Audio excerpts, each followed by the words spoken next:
Laki-laki hipotalamusnya 2,5 kali lebih lebar dari perempuan. Ya, hipotalamus yang mana Bu Aisyah? Ini dia ini. Kalau corpus callosum tadi melengkung ya Bu, ini hipotalamus segitiga. Ya, laki-laki 2,5 kali lebih luas, lebih lebar.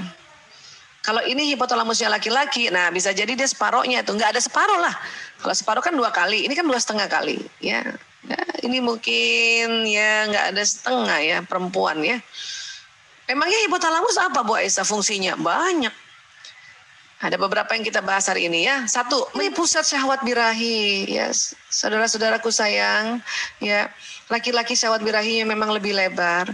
Jadi istri memang harus siap sedia, dicolek dikit untuk ajak hubungan intim ya.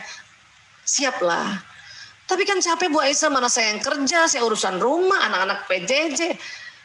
Ya terus gimana? Kalau memang ibu nggak mau, gimana? Kecuali ibu mens, kalau mens itu jelas. Dan laki-laki juga sudah paham kalau mens, dan dia tahan diri. Tapi kalau lagi nggak mens, si suami udah kepengen banget hubungan intim. Si istri menolak, itulah makanya kita dilaknat malaikat. Malaikat itu nggak ada nafsunya, ngelihat istri nolak suaminya, dilaknat. Itu perumpamaannya, bayangin yang nggak punya nafsu aja marah banget sama kita. Nauzubillah min dzalik. Tapi capek banget Bu Aisyah. Itulah makanya harus juga minum kayak madu, kayak herbal, kayak apa kayak ya olahraga sedikit biar fresh, bugar, relax dan niatkan tadi ya Allah. Saya istri soleha ya Allah. Kapanpun suamiku minta untuk hubungan intim suami istri, mohon kekuatan pada diriku ya Allah. Ya, kan tadi kita udah belajar. Minta sama Allah. Nanti Allah akan kasih kekuatan, Masya Allah. Kenapa? Malaikat itu mendoain kita. Atau kita punya kekuatan. Birahi kita juga naik. Dan akhirnya menemukan kepuasan. Bu Aisyah, saya nggak bisa Bu Aisyah. Saya ada cancer. Saya ada cancer mulut rahim. Nah itu harus dibicarakan sama suami. Suami yang bijak ya dia sangat-sangat paham. Gimana caranya Bu Aisyah untuk saya juga mau bantu suami saya supaya birahinya tersalurkan.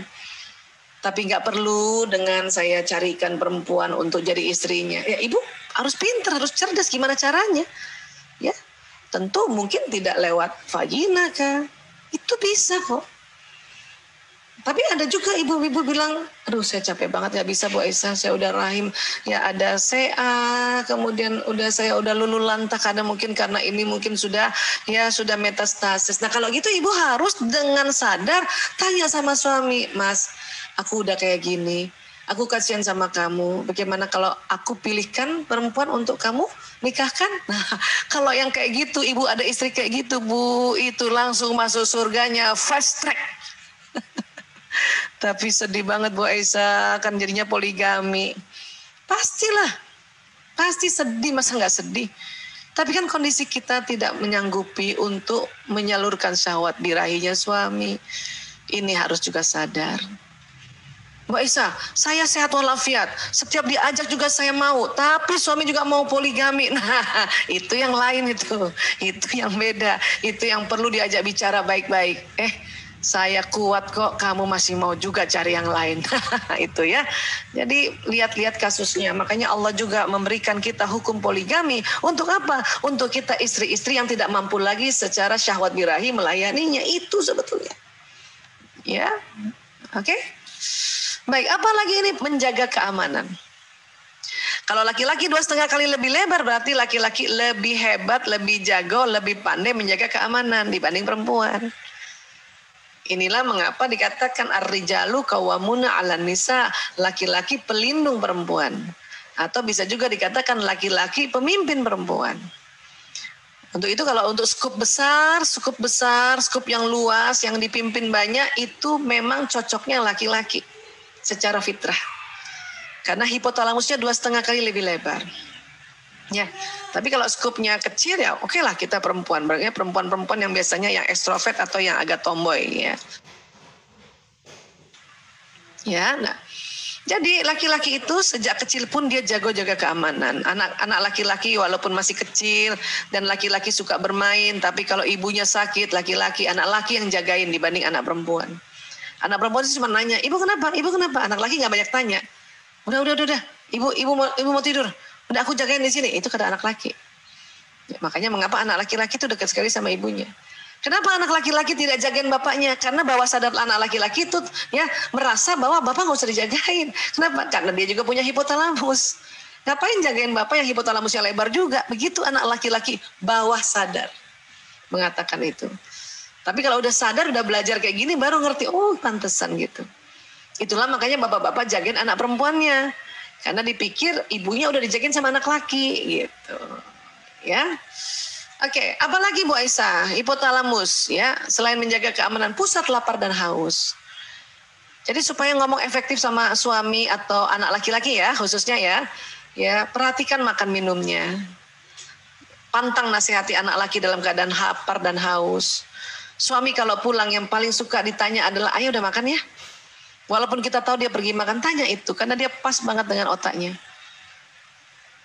Aku udah makan, mau makan lagi? Nggak usah, oh ya udah. Ya, dan baik-baik itu perhatikan pusat lapar hausnya ini besar nih ya. Makanya kalau anak laki-laki pas lagi saum, lagi belajar saum di Ramadan, anak laki-laki itu jam 3 aja udah merengut mukanya karena dia lebih lapar daripada kita. Ya. Dan kalau anak laki-laki nih, saya juga sering sharing begini. Misalnya nih ada tugas nih anak laki-laki nih, ngerjakan 10 soal. Sudah dikerjakan 8, tinggal 2 soal. Kemudian dia bilang sama bundanya, bunda aku lapar. Itu tolong kasih makan aja dulu. Tapi biasanya bunda bilang begini, udah tanggung 2 lagi. Lapar bunda, tanggung. Nah, di situ yang anak laki suka berantem nih, suka ngamuk di sini. Kenapa bun? Kalau kita perempuan karena hipotalamusnya kecil, makanya kita tahan lapar. Makanya 2 soal gitu kita bilang tanggung dikit lagi. Tapi anak laki kalau dia bilang saya lapar, itu berarti sudah setengah jam dia tahan lapar dan hausnya bun.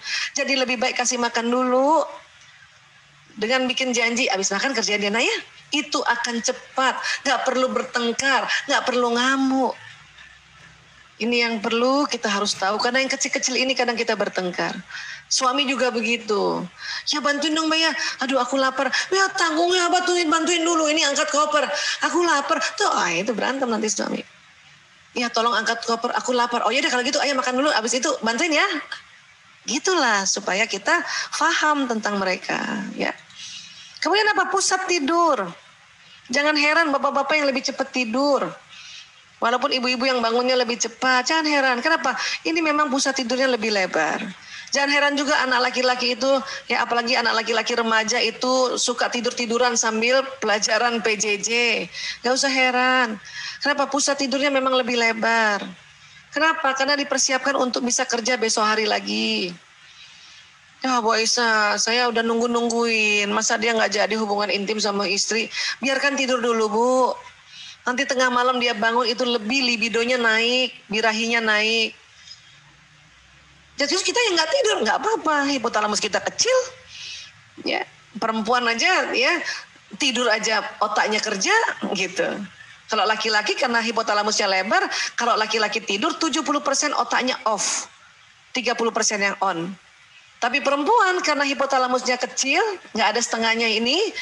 Kalau lagi tidur 90% otaknya aktif, 10% yang off. Itulah makanya kita dengar apa aja. Anak masuk kamar dengar, anak nangis dengar. Ya. Kadang jengkel kalau lihat bapaknya tidak bangun-bangun padahal anaknya nangis. Padahal memang bapak nggak dengar. Ya. Ini fitrah yang Allah desain. Makanya kalau kita marah-marah terus sama laki-laki, apalagi kena fitrah, ini berarti kita marah sama Allah. Ya Allah, astagfirullahaladzim, na'udzubillah min dzalik. Itulah cepat-cepat kita belajar.